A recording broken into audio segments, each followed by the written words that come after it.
今日は緊急でアルゼンチン関連で昨日発表された大きなニュース、IMF 合意と為替管理撤廃の発表を解説するよ。昨日のアルゼンチン株はほとんどの銘柄が大幅高になったよ。代表的な金融機関であるティッカーシンボル BMA は日中に 10%、さらにアフターで 5% 上昇したよ。同じく金融機関であるティッカーシンボル S.U.PV は日中に 10%、さらにアフターで 14% 上昇したよ。金融機関だけでなく、アルゼンチンを代表するエネルギー企業である YPF は日中 8%、さらにアフターに 7% 上昇したよ。電力会社であるティッカーシンボル PM は日中に 6%、さらにアフターで 3% 上昇と、まさに全面高の展開だったよ。これは IMF 合意、為替管理撤廃がアフターで発表されたんだけど、それが事前に漏れて日中から大幅上昇となったらしいよ。これにより経済プログラムのフェーズ3が開始されることになったよ。これだけ相場を動かしたニュースだけど、アルゼンチンの大相場の第2幕が始まる可能性もあると思うので、今日はこのニュースを解説し、最後にアルゼンチン株に対する私の見通しを説明するよ。端的に言うと、中長期的にはとても強気だよ。さて、昨日のニュースを解説していくよ。4月11日、アルゼンチン政府は長年続けていた外貨為替管理の撤廃と IMF との総額200億ドルに及ぶ新たな融資プログラムに合意したと発表したよ。この新プログラムは IMF の拡張基金ファシリティによる4年間の支援枠組みで IMF 理事会の承認を経て発行する予定だよ。経済閣僚会議でこの合意を発表したルイス・カプト経済相は今後月曜日からペソの為替固定相場制を終了し、新たにバンド内で変動する変動相場制に移行すると述べ、事実上為替レート政策の大改革を明らかにしたよ。この決定は3桁のインフレ率や底をついた外貨準備高、累積する対外債務などアルゼンチン経済の深刻な不均衡に対処する自国初の安定化プログラムの一環と位置づけられているよ。今回の IMF プログラムはアルゼンチンにとって実に23回目の支援プログラムであり、前政権下の2018年の失敗に終わったプログラムや2022年の440億ドル融資の返済問題を引き継ぐ形になったよ。IMF 側もアルゼンチン当局は財政規律という強力なアンカーの下で経済安定化に向け顕著な進展を遂げており、インフレの急減と景気、社会指標の回復が見られると評価し、この新プログラムで次の段階としてマクロ経済の安定定着、対外健全性の強化、そして持続的成長の実現を支援すると表明したよ。それでこの IMF の合意がなぜ重要かというと、次で説明する為替管理の撤廃はこの合意があったからできるようになったんだよ。アルゼンチンの為替の規制って本当にアルゼンチンの成長を考えると撤廃したいものだったんだけど、それをするには十分なお金、準備金が必要だよ。それが手に入ったから、もともと計画されていた為替管理の撤廃をしたんだよ。IMF の200億ドルの合意は、2025年は150億ドルが自由に利用可能なんだけど、それ以外にも多国間機関との61ドルの協定、国際銀行とのレポ枠20億ドル拡大、中国とのスワップを50億ドル延長といった手段で準備金を強化したんだよ。次に、為替管理の撤廃について、その内容と外国為替市場への影響について見ていくよ。為替管理の撤廃により、アルゼンチン、ペソは固定相場制から新たなバンドでの変動相場制に移行したよ。中央銀行発表によれば、4月14日月曜日から米ドルに対して1ドル、1000から1400ペソの移動為替バンドを設定し、その範囲内で市場の需給に応じてペソのレートが自由に変動する体制が導入されるよ。このバンドの上下限は月 1% ずつ拡大する発散的バンドとされ、バンド内では中央銀行は為替介入を行わず、上下限に達した場合のみ介入する方針だよ。これは従来は月1または 2% をずっと切り下げてきたクロールペグ制を廃止し、一種の管理フロート制に転換するものだよ。これにより短期的には公式レートがこのバンドへ移行することで、従来の過度に過小評価された公式レートは一時的に大幅な修正を経験すると見られているよ。これはアルゼンチンには公式為替レートと実際の為替を示す非公式レートがあって、非公式レートに対して公式為替レートはペソ安に設定されているんだけど、それが非公式レートに近づくということだね。実際、財務省発表によれば、全マネーサプライを外貨準備で裏付けた場合の理論レートは1ドル911ペソ程度と算出されており、1000ペソという新加減レートはそれを上回る水準だよ。つまり、新体制移行に伴い公式レートは一挙に1000ペソ近辺まで切り下がる可能性が高く、これにより非公式レートとの乖離が大幅に縮小または解消される見込みだよ。事実、政府関係者は月曜から為替統制は終了すると述べ、これにより海外からの資本流入の期待を示しているよ。あと、新たなドル購入枠では、個人の月額200ドル購入上限が撤廃され、これまで存在した複数の為替レート、観光ドル、ドルブルー、ドルメルカド等のことで、その一部も統合、廃止されるよ。例えば、輸出向けに公式と並行市場レートを混合していたドルブレンドは廃止され、輸入決済の為替アクセス制限、支払いサイトの遅延ルール等も大幅に緩和されるよ。もっとも、法人企業向けの為替規制は段階的に緩められる方針で、現時点で企業の外貨取得制限やポジション上限は直ちには撤廃されないよ。4月15日週の市場では、新ルールでの初値が注目されているけど、バンドの上限である1ドル1400ペソ付近を試す動きが出るか、あるいは政府の狙い通り下限近辺で安定推移するかが焦点だよ。投資的には重要なのは中長期的な為替の影響だけど、外国為替市場の正常化と資本の循環改善が期待されているよ。企業にとっては2025年度以降の利益を自由に海外送金できる見通しが立ち、海外直接投資や国内への再投資のインセンティブが高まるよ。どういう新興国が投資家から注目されているか考えてみると、ベトナムとか結局海外からの直接投資が集まる国だよね。新興国の成長には何らかのマネーが必要で、財政が健全ではない国がその予算を大幅に出すとインフレになるので、海外からお金を集められる国は期待されるんだよ。その活性化が今後アルゼンチンで見込まれるということだよ。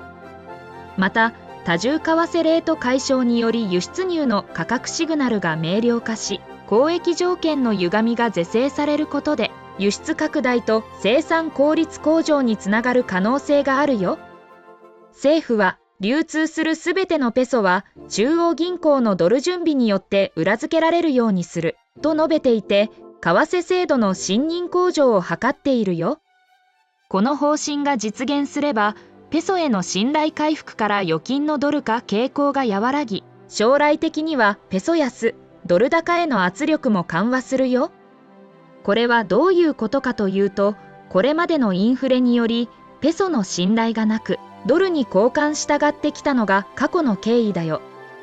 もし、ペソの信頼が回復するならば、ペソからドルの流れが収まり、ペソ高になるということだよ。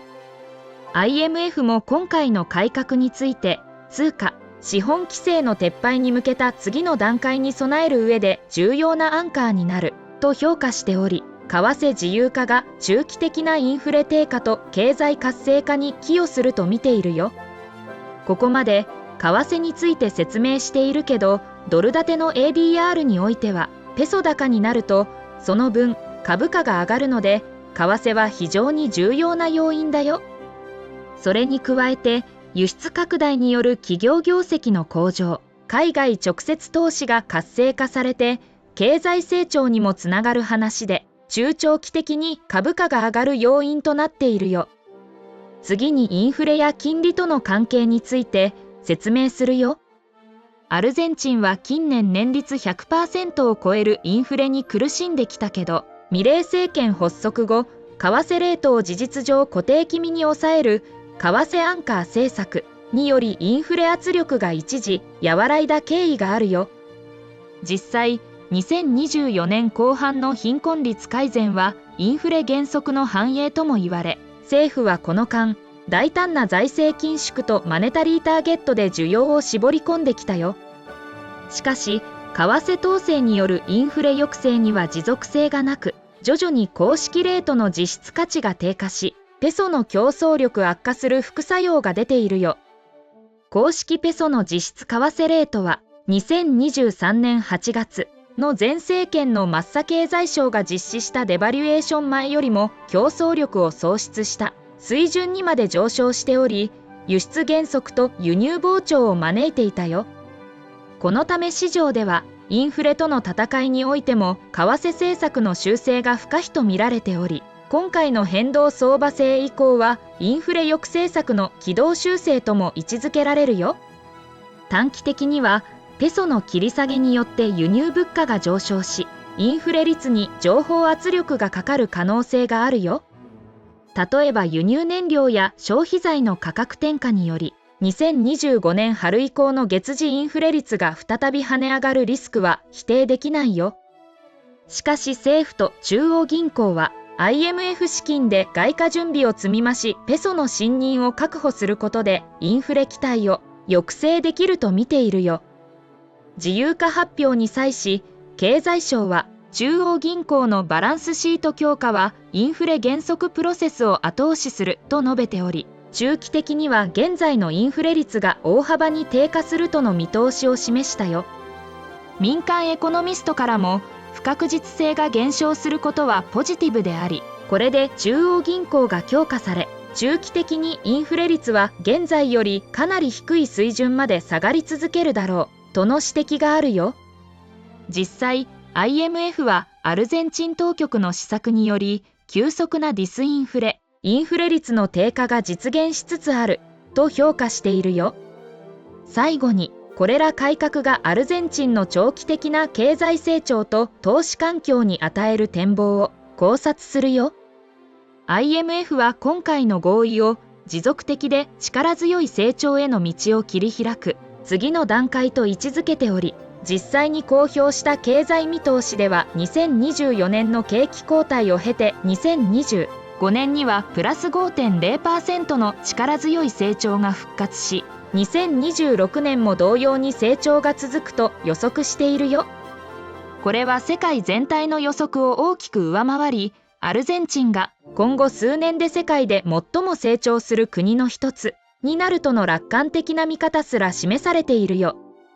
こうした高成長シナリオの背景には、為替、資本規制の撤廃による投資促進効果と、過度な不確実性の解消による消費、生産マインドの改善があると考えられているよ。外貨の持ち出し入れが自由化されることで、外国からの直接投資が呼び込みやすくなり、また国内投資家も資金をより生産的な部門に振り向けやすくなるよ。例えばエネルギー分野では、巨大なバツアムエルタ油田開発やリチウムなど鉱山プロジェクトへの投資が加速する可能性があるよ。また通貨安が適度に進めば農産品など輸出産業の競争力が高まり、輸出増加を通じた成長押し上げ効果も期待できるよ。アルゼンチンの輸出額はこの20年ほぼ横ばいで停滞してきましたが、為替制度の正常化と投資環境改善によってようやく輸出主導の成長が軌道に乗る余地が生まれるよ。投資環境面では、先日の配当規制解除や為替手続きの簡素化により、多国籍企業のアルゼンチン事業への信頼が増すと見られているよ。長年、為替統制は企業が利益を海外に送金できない状況を生み、外国企業にとってアルゼンチン投資の大きな障害となっていたよ。統制撤廃はこの障害を取り除き、加えて IMF 支援に伴うマクロ経済安定化、ハイパーインフレや債務不履行リスクの後退が投資リスクを低減させるよ。実際、IMF 合意発表後にアルゼンチンの信用格付け見通しが改善し、フィッチなど格付け機関も2025年の成長率について約プラス 3.9% の反発を予測するなど、市場の長期期待は底上げされたよ。また2023年末時点で 38.1% に達していた貧困率が今後低下に向かうかも注目されるよ。ミレイ政権の緊縮策は痛みを伴いましたが、政府は経済的自由と財政責任こそ長期的に貧困を減らす道と主張しており、成長軌道への復帰が社会指標の改善につながることを期待しているよ。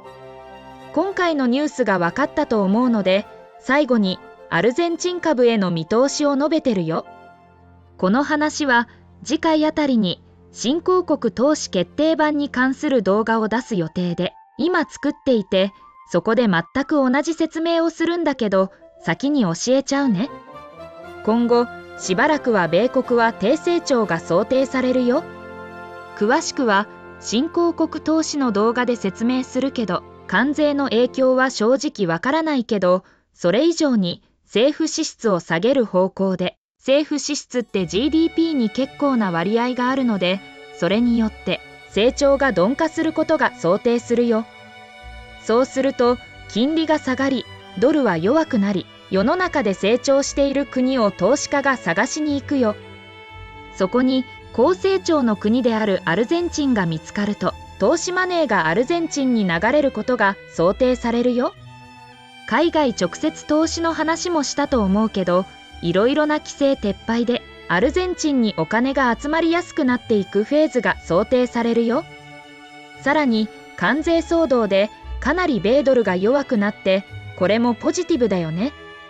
過去のアルゼンチンの動画で説明したように、最も怖いのは米国が経済が強く、さらに利上げして世界のお金が米国に集まる展開になると、アルゼンチンも苦しいよ。それとは逆行する今のトランプ政権の流れはアルゼンチンにとってポジティブだよ。財政支出が少なく、海外からの投資もあり、インフレ率も収まり、これから国内産業が発展していく、このタイミングがアルゼンチン投資に強気の理由だよ。投資対象は過去の動画で説明しているので、そちらを見てね。無難に行きたいならば、金融機関であるティッカーシンボル GGAL、BMA、BBAR あたりを検討してみるのが良いよ。それじゃまた次回。みんなのコメントも待っているからね。バイバイ。